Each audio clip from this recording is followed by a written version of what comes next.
तावत् पापानि देयस्मिन् तिष्ठन्ति मनुजादिपः यावन्नोपवसी जंतु पद्मनाभम दिनम शुभम। अर्थात नारद पुराण में वशिष्ठ मुनि जी का कथन है कि जो भी व्यक्ति पद्मनाभ भगवान विष्णु के पवित्र दिन एकादशी के दिन व्रत उपवास को धारण नहीं करता है, उसके सारे पाप उसके शरीर में यथावत बने रहते हैं। आप सभी को नव वर्ष की हार्दिक शुभकामनाएं। आप सभी के जीवन में भगवान विष्णु और माता लक्ष्मी की कृपा सदैव बनी रहे, ऐसी मेरी शुभकामनाएं हैं। मैं डॉक्टर मनीषा शर्मा आप सबका हृदय से स्वागत करती हूँ। आज की इस वीडियो में मैं आपको सफला एकादशी के बारे में विस्तृत जानकारी दूंगी। ये एकादशी कब पड़ रही है, ये कब शुरू होगी, कब समाप्त होगी, व्रत का पारण का समय क्या है और इसमें हम कौन से कुछ उपाय ऐसे करके अपने जीवन को खुशहाल बना सकते हैं और आज के दिन हमें क्या कार्य नहीं करने चाहिए। तो चलिए अपने इष्ट देव को प्रणाम करते हुए आज की वीडियो का शुभारंभ करते हैं।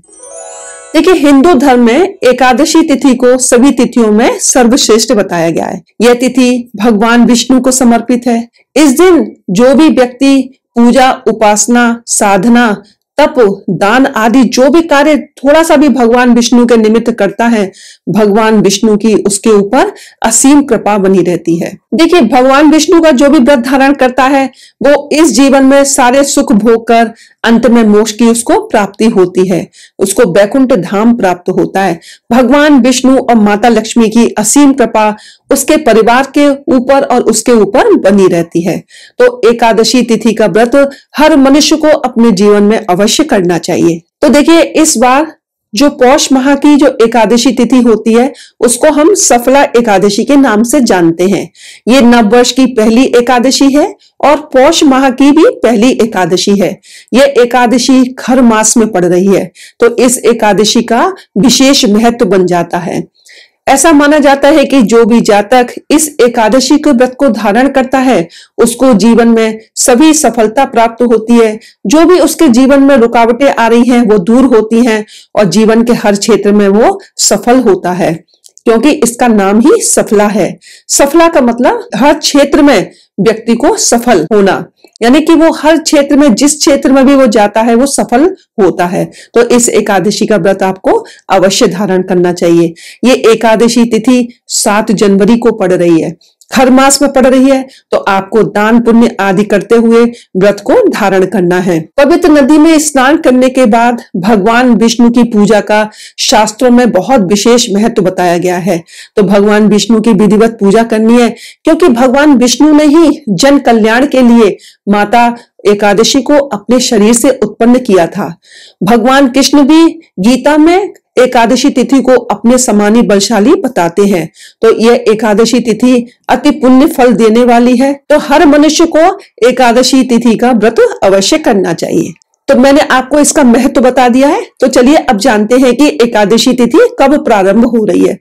देखिए, एकादशी तिथि 6 जनवरी को रात्रि को देर रात 12:41 से शुरू होगी और जो इसका समापन है वो 7 जनवरी को देर रात्रि 12:46 पर होगा। तो उदया तिथि के अनुसार हम 7 जनवरी को यानी रविवार को सफला एकादशी का व्रत धारण करेंगे। इस बार सबसे अच्छी बात यह है कि एकादशी तिथि एक ही दिन पड़ रही है, किसी को कोई संशय नहीं है।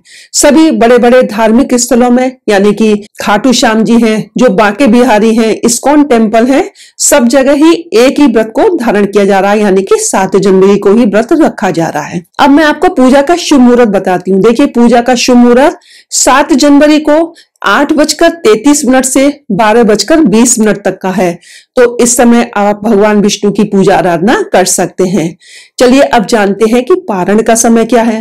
देखिए, 8 जनवरी को पारण किया जाएगा। पारण का समय है प्रातः काल 7:15 से लेकर के 9:20 तक। तो आप इसी अवधि के अंतर्गत अपने व्रत को पारण करिएगा, यानी कि खोलिएगा और भगवान विष्णु के निमित्त पहले आप भोग प्रसाद अर्पित करेंगे और फिर अपने व्रत का पारण करेंगे। चलिए अब जानते हैं कि इसकी पूजा विधि क्या है। देखिए, मैं अपनी सभी पिछली वीडियो में एकादशी की जो मैंने वीडियो डाली है सब में पूजा विधि बताई है। तो पूजा विधि वैसे ही है। सुबह सबसे पहले हमें ब्रह्म मुहूर्त में उठना है, उठ करके स्नान करना है। स्नान के जल में हल्दी डालनी है, गंगा जल डालना है और भगवान सूर्य को अर्घ्य प्रदान करना है। जैसा कि देखिए मौसम ऐसा हो रहा है, भगवान सूर्य नहीं दिख रहे हैं, लेकिन आपको फिर भी भगवान सूर्य को जल प्रदान करना है, क्योंकि वो तो अपने नियत समय पर ही निकल ही आते हैं। इसके बाद आप अपने मंदिर में आकर के सफला एकादशी व्रत का संकल्प लेंगे और भगवान विष्णु की मूर्ति या शालिग्राम जी का कोई भी विग्रह है या ठाकुर जी है, कोई भी है, आप उनको पंचामृत से स्नान कराएंगे और ओम नमो भगवते वासुदेवाय मंत्र का जाप करते हुए स्नान कराइएगा। फिर इसके बाद उनको सुंदर पीले वस्त्र धारण कराने हैं, पीले पुष्पों की माला अर्पित करनी है। आप उनको धूप, दीप, नैवेद्य, ये कि नारियल है, पान है, आंवला है, तिल है, इन सब चीजों को उनको अर्पित करना है। इसके बाद आप उनकी आरती करेंगे। देखिए, एकादशी तिथि में एकादशी की कथा का और महात्म्य का सुनने का विशेष महत्व होता है, तो आप एकादशी तिथि पर कथा को अवश्य सुनेंगे। सफला एकादशी की कथा मेरे चैनल पर उपलब्ध है, आप उसको वहां से सुन सकते हैं। जितना व्रत करने का महत्व होता है उतना ही कथा सुनने का भी महत्व होता है, तो आप कथा को श्रवण करेंगे। इसके बाद आरती करी, क्षमा याचना मांगी। इसके बाद आपका यहाँ पर व्रत संपन्न होता है, यानी कि पूजा पाठ यहाँ की सुबह की संपन्न होती है। रात्रि में भी आपको भगवान को दीप अर्पित करना है, दीप दान करना है। और इसके बाद ही आपको, अगर आप रात्रि जागरण करके अपने व्रत का पालन करें तो ये अति पुण्य फलदायी होता है, क्योंकि भगवान विष्णु को रात्रि जागरण विशेष प्रिय है। तो जो भी भक्तगण रात्रि में भगवान विष्णु के सहस्त्र नाम का पाठ करते हैं, उनके भजनों का गाते हैं, उनका कीर्तन करते हैं, भगवान विष्णु के निमित्त आप कुछ भी करते हैं, गीता का पाठ करते हैं, तो भगवान अति प्रसन्न होते हैं। तो जो भी आप कर सकते हैं आप अवश्य करिएगा। तो ये मैंने आपको संक्षिप्त में पूजा विधि बताई है, जो कि हर एकादशी पे हमें करनी चाहिए। देखिए, विष्णु सहस्त्र नाम का पाठ करिएगा, नारायण कवच का पाठ करिएगा, लक्ष्मी स्रोत का कुछ भी आप पाठ आज के दिन अवश्य करिएगा। तो चलिए अब चलते हैं, आज के दिन हम क्या ऐसा कुछ कर सकें जो हमें अच्छी सफलता प्रदान करें। तो चलिए मैं आपको कुछ उपाय बताती हूँ जो बहुत ही सरल है, और आप अपनी समस्या के आधार पर जो भी चाहे इन उपायों को कर सकते हैं। चाहे तो सारे कर लीजिएगा या इनमें से जो भी करना चाहे वो कर सकते हैं। देखिए, आज के दिन भगवान विष्णु और माता लक्ष्मी की आपने पूजा करी, उसके बाद उनके सामने 9 मुखी दीपक जलाइएगा और जो बत्ती लगाएंगे उसमें रुई की बत्ती के जगह पे आप कलाबे की बत्ती लगाइएगा।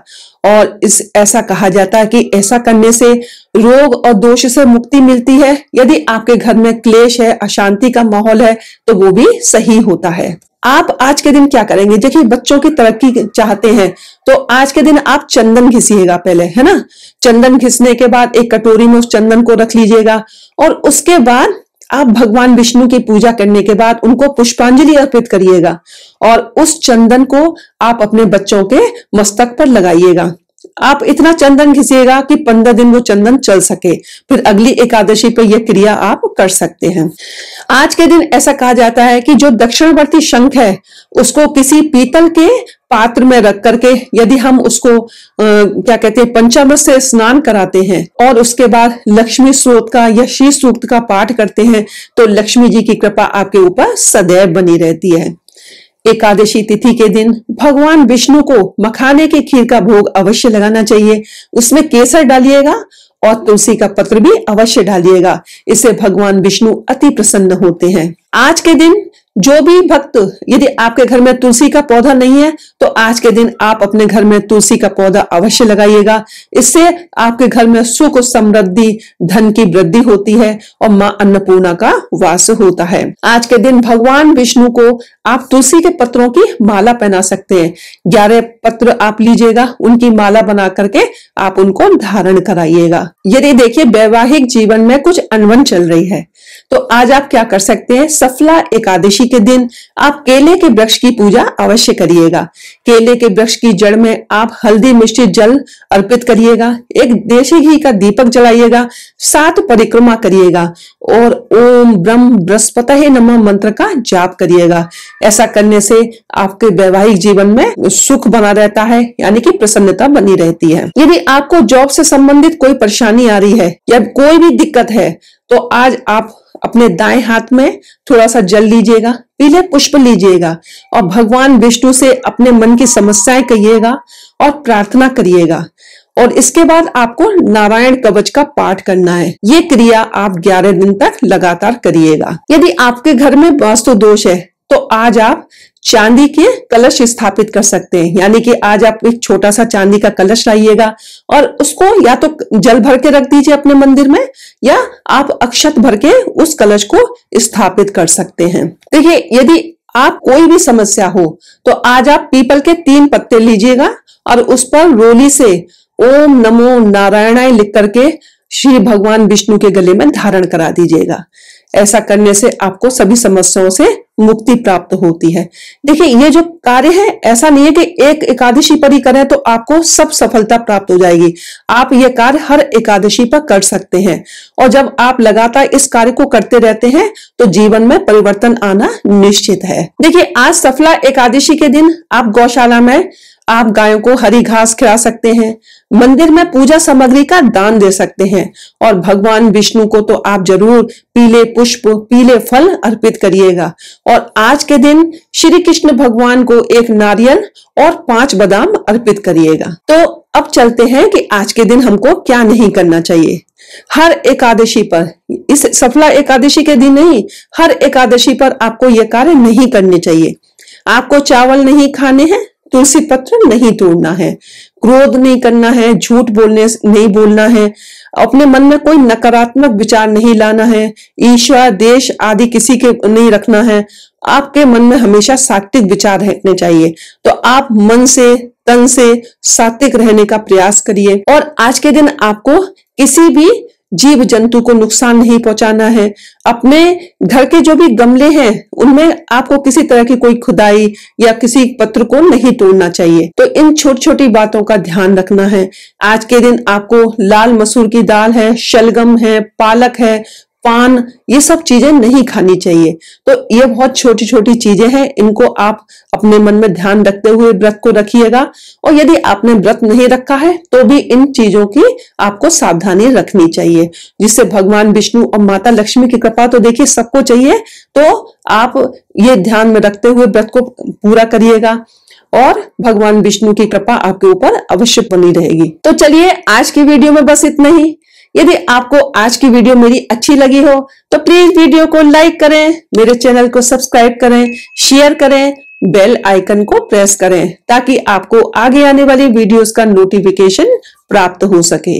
हर हर महादेव, जय भोलेनाथ।